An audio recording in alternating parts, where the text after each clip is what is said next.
हाँ जी, किद्दां हो तुसीं सारे। ते जिहड़ा ये वाला फैब्रिक तुसीं देख रहे हो पूरा वार्म फैब्रिक है, ये बहुत गर्म फैब्रिक है। सो वैदर के अकॉर्डिंग ये फैब्रिक और आउटफिट के अकॉर्डिंग बिल्कुल ही परफेक्ट है, क्योंकि ये वाले आउटफिट ते वाले फैब्रिक के नाल इन्हें पूरी परफेक्ट जिहड़ी इहनूं लुक दित्ती है, कंप्लीट कीता इहनूं।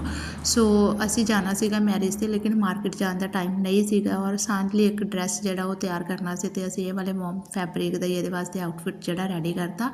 हाई नेक दी ऑलरेडी साडे कोले टी शर्ट पई सीगी और ये गानी वगैरह ये करके कंप्लीट ड्रैस नूं लुक दी।